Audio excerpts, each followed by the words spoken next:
Definitely. Well, okay. Can we just say him? You get to know who the person is. It's actually the man responsible for the under-16 team. He was able to take them there, and of course, he brought them back. And at the end of the day, they qualified for the World Championships. That's what everyone is really happy about. I'm talking about Adika Dawodu. Welcome to the program. Thank you very much. Coach, and also the technical advisor of Mark Mentors. That's I was running my guy. That's me. T-shirt. He was a director of Mark Mentors. Okay. Thank you very much. Great to have you once again. It's an honor. You guys are doing now. We say well done. It's an honor. I'm happy to be here. Can I quickly throw one punch? How do you manage both? Guys team, and of course you're managing the female team on the 16 level. You know, teenagers. It can be very difficult. It's not. It's sports, and because it's sports, you could be moved from one team to the other. You could handle young kids. You could handle senior teams. I've done this over time. So the experience is definitely But there. before we get into Mark Mentors, let's still talk about the national team assignment. Tell us that story in Madagascar. Yeah. Wow. Even though we've put it behind us, it's a lesson, and the lesson has paid off because the boys went there and were clean. So it's a good story now. After the test, 3 of the girls were adjudged overaged, and unfortunately, we did ours here, and theirs proved that they proved positive, and we had a problem. And that actually we actually got into a very difficult situation. But we were able to manage. How many players were you left with after those 3 were? My 9 fantastic players. I love the word. Fantastic 9. Yeah, yes. I actually chose to call them Fantastic 9 because it became a little bit difficult for us, but we were able to, break through, and we were like a family. We worked together, and we were able to. We did some little tricks that worked against the other teams. And that just gave us the opportunity to play in the finals. So I think let's not bring Mark Mentors into it now. Let's stay with Nigeria, with the girls. Yeah, they've qualified for the World Cup, which is huge. What are the plans in place? Yeah, I want to actually salute the new DG. The sports DG, Mr. Al-Hassan Yahmoud, he's actually looking ahead of the World Cup. What he has planned for us is as soon as the All African Games team move out of camp, we'll have a 1-month training with the girls. Okay, right cool. away. Cool. So that's a wonderful news coming from the NSC. And we also have our own plans at the federation level where in every camp we'll be having, there's a camp for girls coming up very soon in another 1 week. Most of those girls will be part of the camp because I need to be monitoring the kids from time to time. So we're going to have that camp, all the girls will be part of that camp, and then immediately the All African Games guys move, we'll take over the camp for 1 month. Okay, that's really cool. Because I was looking at, the last week I actually watched some, this Mobolaji Akiode, camp for girls at camp, and all that. She has these little girls that she usually train and everything. And I was asking her, okay, after now, what happened to these girls? Do we have any of them get integrated into, tournaments like this on the 16 level? Yes.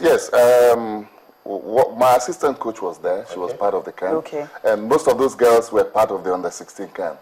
Okay. We had like 8 of them that were there.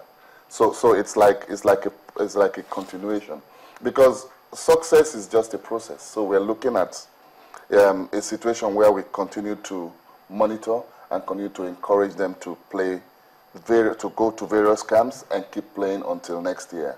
By the time we go into the proper camps, it becomes easy for us. I've been privileged to do this over time, where we have a pool of kids preparing for the World Cup. We've done it before at the under 18. If you remember, in 2006, we won the African Championship for boys. I happened to be the coach then. So I still want to do the same thing. And I feel that there's every possibility for us to do well. The goal is just for us to have these kids develop. Okay. And I think if we have these things in place, Structures. it becomes easy for us. So definitely infrastructure, having the required facilities, that should be the main thing for you. Yes, yes. For infrastructure, I think Abuja is a little bit good for us now because they have a good court. Yes. And we have facilities for camping. So I think we should take advantage of that now. Let's bring Mark Mentors into this now. It's He's fired up for that. It's Caterpillars again.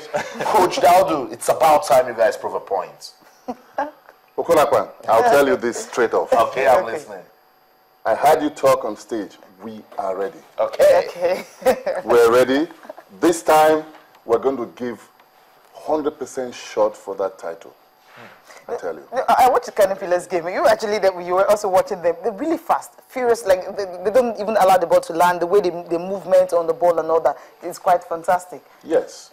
We also, right now I'm not looking at Caterpillars. Okay. I'm looking at my team. Okay. And I think we have all it takes to take care of business.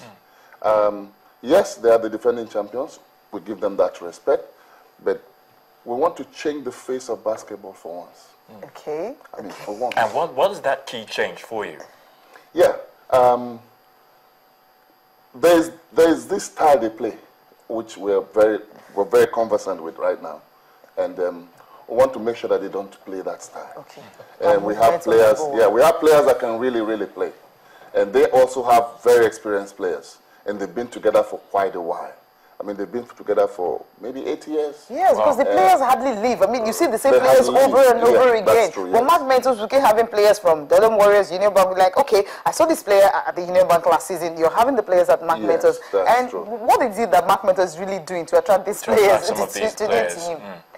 I think the incentives hasn't been too bad. Incentives is key. You try to have a family. You know, when you have players, you try to look into some of the areas they have difficulties and try to sort them out. Yeah. It's not been all rosy for Mark Mentors.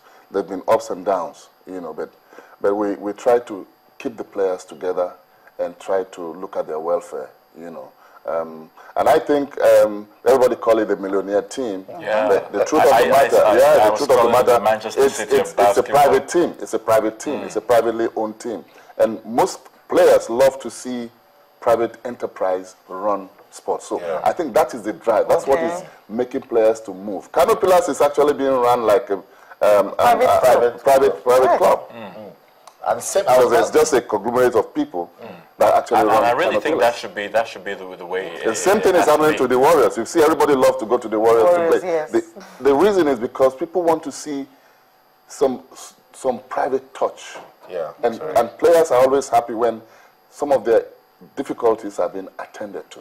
Okay, Mark Mentors, when are they going to have their own home ground? Because Islanders have set the pace already. Very, very soon. I tell you, very soon. We might be moving to the countryside very soon. Okay, Very we soon. just can't wait. Let's take you to the senior men's national team now. That's serious business. It's about to change for Mark Mentors. It worries me that we've not won the AfroBasket Championship. You think we can change that this time around? Wow, Okay. that's huge. Why is it huge? It's huge because at that level, you need a lot of administrative competence. At that level, you need the very best of coaches. At that level, you need the very best of your players, wherever they are in the world. And I know the Federation has done quite well in trying to get that going this time. We have a new coach. We have some very new players that a lot of you guys haven't seen. These were young players that had left here some 6-7 years ago. So they'll be coming in for the first time to play for Nigeria. So we're trying to get the best. So why I had to pause a little was because we need to look at our grassroots.